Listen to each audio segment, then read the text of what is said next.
Okay, आज हम बात करने वाले हैं much awaited movie called KGF chapter 2 के बारे में। अगर मूवी के बारे में मैं कुछ लाइंस बोलूं तो मैं यही कहूँगा कि फ़िल्म भले ही इंडियन है, स्टोरी इंडियन है, लेकिन ये फ़िल्म किसी बड़ी हॉलीवुड फ़िल्म को टक्कर देने के लिए काफ़ी है। क्योंकि इस फिल्म का डार्क थीम हमें हॉलीवुड की डीसी कंपनी की कुछ मूवीज़ की याद दिलाता है। पर आप ऐसा भी नहीं कह सकते हैं कि ये किसी फ़िल्म की कॉपी है, क्योंकि इस फिल्म की ओरिजिनलिटी जो है इस फिल्म में बनाई रखी है। अब बात करते हैं फ़िल्म की रेटिंग की, तो इसे IMDb ने अपनी तरफ से 9.8 आउट ऑफ 10 दिया है, तो वहीं गूगल यूज़र के 97% लोगों ने इस मूवी को लाइक किया है। फ़िलहाल ये मूवी नई है तो ये रेटिंग्स ऊपर नीचे होती रहेंगी। So without wasting any more time video की स्टार्टिंग करते हैं। उससे पहले मेरी एक रिक्वेस्ट है कि धड़ाधड़ इस चैनल को 10,000 सब्सक्राइबर करवा दें और इस वीडियो को लाइक करें। So let's roll the intro.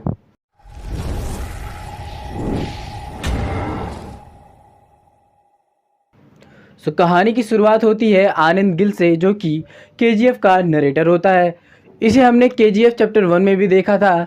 यहाँ इसे कहानी सुनाते हुए हार्ट अटैक आ जाता है, जिसके बाद इसे हॉस्पिटलाइज किया जाता है और वहाँ उसका बेटा आता है विजेंद्र। अब यहाँ पे KGF की अभी कहानी पूरी नहीं हुई है, जिसकी वजह से सभी लोग बेचैन होते हैं कि आगे की कहानी क्या है।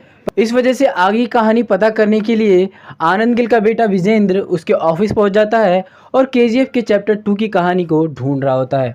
बहुत ढूंढने के बाद उसे वो कहानी मिल जाती है और हम देखते हैं कहानी वापस फ्लैशबैक में जाती है, जहां रॉकी ने गरुड़ा को मार दिया होता है। जिसके बाद वहां पे रह रहे आम लोगों के अंदर भी हिम्मत आ जाती है और वो गरुड़ा के आदमी से फाइट करते हैं और अब फाइनली रॉकी ने KGF को जीत लिया होता है। उधर दूसरी तरफ गरुड़ा के सारे पार्टनर्स आते हैं। उन्हें लगता है कि विराट अपना राज्याभिषेक कर रहा होगा, परंतु यहाँ पे रॉकी उन्हें आके बताता है कि उसने विराट को पहले ही मार दिया है और अब KGF का नया ओनर रॉकी है। यहाँ एंड्रयू के साथ कमल होता है, जो कि काफ़ी उल्टा सीधा बोलता है और उछल रहा होता है, जिसके बाद रॉकी उसे भी मार देता है। अब इसके बाद रॉकी अपनी प्रेमिका यानी रीना को भी ज़बरदस्ती वहाँ पे ले आता है। अब इसके खिलाफ़ कोई उसे नहीं बोलता है, क्योंकि रॉकी काफ़ी पावरफुल है। यहाँ तक कि रीना के पिता भी रीना को जाने से रोक नहीं पाते हैं। अब KGF की सारी पावर रॉकी के हाथ में आने के बाद KGF के लोगों की हालत सुधरने लगती है। लोगों को अच्छा खाना और अच्छा ओढ़ना और अच्छा पहनने के लिए दिया जाता है, जिसकी वजह से KGF के लोग अब रॉकी को देवता मानते हैं। अब सीन शिफ्ट होता है और जहां हम देखते हैं रॉकी ने वनराम को जंजीरों में बांध रखा है। वनराम कोई और नहीं बल्कि गरुड़ा का राइट हैंड है। यहाँ रॉकी वनराम को बोलता है कि वो वजीर को नहीं मार सकता, वरना चीज़ों को चलाएगा कौन। रॉकी वनराम को ऑफर दे रहा होता है कि वो उसके साथ मिलकर काम करे, परंतु वनराम पहले तो मना कर देता है। जिसके बाद रॉकी अपने कुछ आदमियों के पास जाता है जिनको शूटिंग बिल्कुल भी नहीं आती है। ये देखने के बाद वनराम मान जाता है और वो रॉकी के दिए हुए ऑफ़र को एक्सेप्ट कर लेता है। यहाँ वो बोलता है कि उसे और भी सिक्योरिटी टाइट करनी चाहिए और वो नए लोगों को ट्रेनिंग भी देगा। यहाँ पे जब हमने पार्ट 1 में देखा था, रॉकी मेंटेनेंस रूम में गया था तो उसने वहाँ पर कुछ नोटिस किया था और अब उसे पता चल चुका है कि KGF में एक माइंस नहीं बल्कि टोटल 9 माइंस है और कभी भी उन 9 माइंस को खोला नहीं गया। सिर्फ एक ही माइंस से काम चलाते रहे, क्योंकि सूर्यवर्धन नहीं चाहते थे कि अगर 9 माइंस पूरे खुल गए तो KGF के ऊपर खतरा और भी बढ़ जाएगा। अब ये बात बाकी के पार्टनर्स को भी पता चल जाती है, जिसके बाद वो सभी चौंक जाते हैं और रॉकी का उनके सामने रुतबा और बढ़ जाता है। अब यहाँ पे रॉकी उन सबको मारता नहीं है और वो बोलता है कि जैसे काम चलता था वैसे ही चलता रहेगा, क्योंकि अगर रॉकी ने उन सभी को मार दिया तो रॉकी किसके साथ व्यापार करेगा। अब यहाँ पर बाकी की जो 8 माइंस ओपन हुई थी उनके अंदर जाने के लिए मजदूर काफ़ी डर रहे होते हैं। इस वजह से रॉकी सबसे पहले एक माइंस में जाता है, जिसे देखने के बाद बाकी के मजदूरों में मोटिवेशन होते हैं और वो सभी जाकर उसमें काम करना शुरू कर देते हैं। अब यहाँ पे रॉकी का रुतबा और उसकी तरक्की देखकर 2 लोगों को काफ़ी परेशानी हो रही होती है और वो कोई और नहीं बल्कि एंड्रयू और राजेंद्र प्रसाद होते हैं। और वो सोचते हैं कि रॉकी को रोकने के लिए कोई और नहीं बल्कि एक ही स्ट्रॉन्ग लेडी है और वो है रमिका। कहते हैं रमिका बहुत ही बड़ी पॉलिटिशियन है और अपने अंदर एक डिक्टेटरशिप वाला एटीट्यूड रखती है। वो लोगों पर अपना पावर बना कर रखती है। अब यहाँ इनके टीम में एक पॉलिटिशियन है जिसका नाम नारायण है और वो PM है। अब यहाँ पे ये सभी चाहते हैं कि उसे हटाकर उसकी जगह रमिका को दिया जाए। यानी वो लोग एक प्लान करते हैं कि एक वोटिंग कराया जाए, जिसके बाद यहाँ पर सारे नेताओं को उसके अगेंस्ट कर और सारे वोट रमिका को दे दिया जाए, जिससे वो पीएम बन जाए, जिसके बाद रॉकी की बर्बादी शुरू हो जाएगी।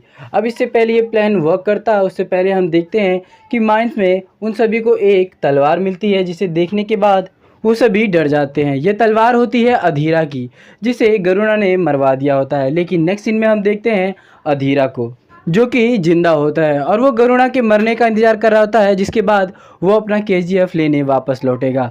अब यहाँ हम देखते हैं वो अपनी एक फ़ौज बना रहा होता है, जिसके बाद वो केजीएफ के चेक पोस्ट 1 पर हमला कर देता है, जिसके बाद वहाँ पे कुछ खून खराबा होता है और लोग मारे जाते हैं। लेकिन ये तो अधीरा के लिए शुरुआत होती है और वो बोलता है कि अब जो भी केजीएफ के बाहर गोल्ड लेके जाएगा, अधीरा उसे मार देगा। अब अधीरा के वापस आने के बाद रॉकी के बाकी के पार्टनर्स अधीरा के साइड हो जाते हैं और वो लोग प्लान बनाते हैं कि कैसे भी कर रॉकी को केजीएफ से बाहर लाया जाए। अब यहाँ पर वो प्लान के साथ राजेंद्र प्रसाद को गोली मरवा देते हैं, जिसके बाद और ये खबर पहुंचती है रीना तक और वो निकल जाती है अपने पिता से मिलने के लिए केजीएफ से बाहर, और उसके पीछे पीछे आता है रॉकी भी। पर बीच रास्ते में ही रीना को किडनैप करवा देता है अधीरा।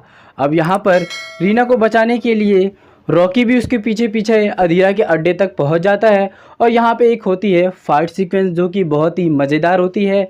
अब जिसके बाद अधीरा दूर से ही रॉकी के ऊपर निशाना लगाता है और उसे शूट कर देता है, लेकिन वो उसे जान से नहीं मारता है, क्योंकि उसे पता होता है कि केजीएफ के लोग रॉकी के ऊपर कितना विश्वास करते हैं, वो उसे भगवान मानते हैं। और वो लोग इस तरीके से रॉकी को देखेंगे कि वो घायल है, तो वो लोग उसके ऊपर अपना विश्वास खो देंगे। और ऐसा ही होता है, जब केजीएफ के लोग रॉकी को इस हालत में देखते हैं तो उनका विश्वास थोड़ा सा कम हो जाता है। उधर दूसरी तरफ बम्बई में जो रॉकी के सपोर्टर होते हैं, उन्हें रॉकी के दुश्मन चुन चुन कर मारने लगते हैं। और उधर केजीएफ से जब भी कोई गोल्ड का ट्रक जाता तो उसे अधीरा लूट लेता और उनके लोगों को मारकर वापस भिजवा देता। अब उनकी लाशों को देखकर केजीएफ के लोग डरने लगते हैं और यहाँ पर धीरे धीरे उनका राशन भी खत्म हो जाता है। परंतु यहाँ रॉकी कुछ नहीं कर पा रहा है, क्योंकि वो अभी भी बीमार है, तो वो अभी भी बिस्तर पे लेटा हुआ है। अब यहाँ पे मुंबई से शेट्टी रॉकी को कॉल करता है और वो उसे मारने की धमकी देता है, जिसे सुनने के बाद रॉकी अपने मुंह बोले चाचा, जो कि मुंबई में है, उसे कॉल करता है और वो उनसे आखिरी बार हेल्प मांगता है। जिसके बाद वो हेलीकॉप्टर में रीना के साथ बहुत सारा सोना लेकर दुबई की तरफ निकल जाता है। यहाँ पे लोगों को लगता है कि रॉकी उन सभी से डर गया है और हार मान गया है, इसलिए उन्हें छोड़कर दुबई भाग गया है। परंतु ऐसा नहीं है, रॉकी दुबई चला गया है खलील से मिलने के लिए। यहाँ पे खलील बहुत ही पावरफुल बंदा है, तो रॉकी उसे बिजनेस के लिए ऑफ़र करता है कि वो सोने की तस्करी करेंगे। परंतु यहाँ पर खलील मना कर देता है, क्योंकि रॉकी की हालत भी कुछ खास ठीक नहीं लगती है। पर हमें यहाँ बाद में पता चलता है कि रॉकी ने अपने चाचा से जो हेल्प मांगी थी, उसके तहत उसके चाचा ने खलील के सारे सपोर्टर जो कि मुंबई में थे, उन सभी को मरवा दिया है। अब यहाँ पे जो भी खलील के पास गार्ड भी होते हैं, उसमें आधे गार्ड रॉकी के होते हैं। अब इसके बाद रॉकी डील फिक्स करके वापस इंडिया आता है और वनराज को बोलता है कि गोल्ड्स के सारे ट्रक्स को बाहर निकालो। उधर दूसरी तरफ अधीरा रॉकी का वेट कर रहा होता है और वो देखता है जैसे ही कि रॉकी वापस आ गया है और उसके पीछे बहुत सारे ट्रक्स हैं, तो यहाँ पर अधीरा के सारे गार्ड्स रॉकी के ऊपर गन पॉइंट करते हैं। अब यहाँ पे रॉकी के जो ट्रक थे वो खुलते हैं और उसमें बहुत सारे रॉकी के आदमी होते हैं, जिनके पास काफ़ी पावरफुल गन्स होती हैं, जिसके सामने अधीरा के गार्ड्स की गन कुछ भी नहीं होती है। और कुछ ही देर में लड़ाई शुरू हो जाती है, जिसमें फाइनली अधीरा हार जाता है। अब यहाँ रॉकी चाहता तो अधीरा को मरवा सकता था, लेकिन वो उसे जिंदा ही छोड़ देता है। उधर दूसरी तरफ नारायण जो कि हार की कगार पे होता है, परंतु रॉकी उसकी कुर्सी भी छीनने से बचा लेता है। अब इसके बाद रॉकी वापस उसी फॉर्म में आता है और वो काफ़ी और भी पावरफुल हो जाता है, क्योंकि वो और भी माइन से गोल्ड निकाल रहा होता है। और इसके बाद वो अपने दुश्मन शेट्टी को भी जाकर मुंबई में ख़त्म कर देता है। अब इसके बाद कुछ साल बीत जाते हैं और टाइम आ जाता है इलेक्शन का, जिसके बाद नारायण रॉकी से मिलता है और वो उसे बोलता है कि हमें रमिका को मिलकर ख़त्म करना होगा, वरना अगर वो जीत गई तो केजीएफ को बर्बाद कर देगी। अब यहाँ पे रॉकी औरतों और बूढ़ों के ऊपर हाथ नहीं उठाता, जिसकी वजह से वो बोलता है अगर किसी औरत को गुस्सा आता है तो उसके सामने हाथ जोड़ लो। अब इसके बाद चुनाव का रिजल्ट आता है, जिसमें हम देखते हैं कि रमिका भारी वोटों से जीत जाती है। अब यहाँ रमिका के लोग रमिका को रॉकी के बारे में बताते हैं कि वो किस तरीके से अपना रुतबा बढ़ा रहा है और अपने बिजनेस को आगे कर रहा है। इन्हीं बीते सालों में हम देखते हैं कि केजीएफ अब वैसा बिल्कुल भी नहीं रहा है, वहाँ बहुत ही ज़्यादा डेवलप हो चुका है। जो लोग वहाँ कीड़े मकोड़ों की तरह रहते थे, आज उनके पास घर है और वो काफ़ी अच्छी ज़िंदगी जी रहे हैं। अब यहाँ रमिका केजीएफ के बारे में और रॉकी के बारे में इतना कुछ सुनने के बाद वो बोलती है कि किसी तरीके से पूरे देश में रेड डलवा दो और रॉकी के अगेंस्ट कोई प्रूफ लेके आओ, जिसके बाद वो उसे अरेस्ट करवाएगी। अब यहाँ पर इसके लिए वो एक टीम भी बनवा देती है। अब यहाँ पे हम दूसरी तरफ केजीएफ का सीन देखते हैं, जहाँ पे आनंद होता है। आनंद कोई और नहीं बल्कि चैप्टर 1 का वही नरेटर होता है। यहाँ वो केजीएफ की छुप कर फ़ोटो ले रहा होता है, जिसे रॉकी के आदमी पकड़ लेते हैं और वो उसे लेके जाते हैं रॉकी के पास। और रॉकी उसे देखकर काफ़ी इम्प्रेस होता है, क्योंकि वो एक लेखक होने के बावजूद काफ़ी बहादुर होता है। जिसके बाद रॉकी सामने से ऑफर करता है कि वो उसकी बायोग्राफी लिखे। उधर दूसरी तरफ रॉकी के खिलाफ सारे पुलिस वाले इधर उधर छानबीन कर रहे होते हैं, लेकिन उन्हें कुछ खास नहीं मिलता है। परंतु एक जगह से एक सोने का बिस्किट मिल जाता है, जिसके बाद वो पुलिस में लेके जाते हैं और ये बात पता चल जाती है रॉकी को, और रॉकी अपनी चीज़ें वापस लेने के लिए पहुंच जाता है पुलिस थाने। अब यहाँ पे उन सभी को जब पता चलता है कि ये सोने का टुकड़ा किसी और का नहीं रॉकी का है, तो वो सभी डर जाते हैं, क्योंकि रॉकी को बहुत ही कम लोगों ने देखा था, लेकिन उसका नाम का जो खौफ है वो काफ़ी दूर तक है। अब इसके बाद रॉकी वहाँ पहुँचता है और वो अपने सोने का बिस्किट लेता है और पुलिस थाने के बाहर आता है और अपनी नई मशीन गन लगाता है और सारे पुलिस थाने के ऊपर फायरिंग शुरू कर देता है। ये उसने नई मशीन गन खरीदी थी, जिसकी वो टेस्टिंग ले रहा था। अब नेक्स्ट सीन में हम देखते हैं कि रमिका को रॉकी के खिलाफ कोई सबूत मिल गया होता है, जिसके दम पर वो उसे अरेस्ट करवाना चाहती है। तभी सामने से हम देखते हैं रॉकी आता है और उसके हाथ में एक फूल का बुके होता है और एक फाइल होती है, और इस फाइल में रॉकी के खिलाफ सारे सबूत होते हैं। अब यहाँ रॉकी रमिका को ऑफर करता है कि वो फाइल ले ले और उसके खिलाफ एक कोई स्ट्रॉन्ग सा केस बना सकती है। और जैसे ही रमिका उस फाइल को उठाने वाली होती है, तभी वहाँ पे एक आदमी आता है और वो रमिका को बताता है कि असल में उनकी पार्टी के 200 पॉलिटिशियन को रॉकी ही फंडिंग करता है। सो अगर उन्होंने ऐसा कुछ किया तो उसकी पार्टी वापस गिर जाएगी और वो कुछ नहीं कर पाएगी। और इस वजह से रमिका सिर्फ रॉकी को धमकी दे पाती है। इसके बाद रॉकी वापस जाता है केजीएफ और वो सोने की डिलीवरीज को रोक देता है, और ये बात पता चलता है खलील को, जिसके बाद उसे काफ़ी गुस्सा आता है, क्योंकि रॉकी अब अपनी मनमानी करने लगा है। अब यहाँ रॉकी की मनमानी देखकर उसके सपोर्टर्स और उसके पार्टनर्स भी उससे पीछा होने लगते हैं। अब ये सभी मिलकर अब जाकर अधीरा से मिलने लगते हैं। उधर खलील भी अधीरा के साथ अपना हाथ मिला लेता है। उधर दूसरी तरफ हम अधीरा को देखते हैं, जो कि इतने सालों तक चुप बैठा हुआ था, क्योंकि वो केजीएफ के कुछ लोगों को पकड़कर उसके बारे में जानकारी हासिल कर रहा था, जिसके बाद उसने केजीएफ का एक मैप बनाया हुआ है। अब इस मैप के द्वारा उसे पता चलता है कि केजीएफ के अंदर जाने के लिए सिर्फ 2 रास्ते हैं, पर उन 2 रास्तों पर भी गार्ड्स हैं, तो वो नहीं जा पाएगा। तो उसने फैसला किया कि वो किसी माइन के द्वारा जाएगा, परंतु वो माइन कौन सी होगी, इसको खोज करने के लिए वो एंड्रयू को काम पे लगा देता है, और अगर एंड्रयू ने उसे ये रास्ता नहीं बताया तो वो उसे मरवा देगा। उधर दूसरी तरफ रॉकी अपनी माँ की अस्थियों की एक अच्छी सी समाधि बनवाता है और वो अपने नशेड़ी पिता को भी काम पे लगा देता है। उसके पिता, जो कि पूरी ज़िंदगी सिर्फ नशा किया और अपने बीवी और बच्चों का ख्याल नहीं रखा, जिसकी वजह से रॉकी उसे अपनी माँ की समाधि की सफाई के लिए लगवा देता है। अब ये देखने के बाद रीना काफ़ी इम्प्रेस होती है और वो रॉकी से शादी कर लेती है। उधर दूसरी तरफ अधीरा को खबर मिल जाती है कि एग्जैक्टली वो कहाँ पे खुदाई करेगा, जिससे वो एक माइन तक पहुँच जाएगा, और वो माइन का नंबर है नंबर 3। अब इसके बाद अधीरा खुदाई शुरू कर देता है। उधर रीना को पता चलता है कि वो प्रेग्नेंट है। वो दौड़ के जाके बताती है केजीएफ में खड़े रॉकी को। तभी अचानक से पीछे से अधीरा के आदमी वहाँ पे अटैक कर देते हैं और वो शूटिंग करने लगते हैं, जिसमें रीना की मृत्यु हो जाती है। अब यहाँ पे रीना की मृत्यु के बाद रॉकी काफ़ी टूट जाता है और वो गुस्से में उठता है और वो फाइट करने के लिए अधीरा के ऊपर टूट पड़ता है। अब ये इन दोनों के बीच के फाइनल फाइट होती है, जिसमें काफ़ी अमेजिंग और एक्शन मूव्स दिखाए गए हैं। इसी फाइट के बीच रॉकी अपना मेन हथियार उठाता है, यानी वो हथौड़ा, जिसके बाद वो अधीरा की गर्दन तोड़ देता है और वो उसे वहीं पर मार देता है, और ये फाइट यहीं पर एंड हो जाती है। अब इसके बाद रॉकी को ये पता चल जाता है कि अधीरा को किसी ने माइंस का रास्ता बताया है, तो वो सीधे पहुंच जाता है पार्लियामेंट की तरफ, जहां बहुत सारे एमएलए बैठे होते हैं और रमिका स्पीच दे रही होती है। वो कहती है कि चाहे मुझे खुद को भी इस्तीफ़ा देना हो, परंतु वो रॉकी को अरेस्ट करवा के रही।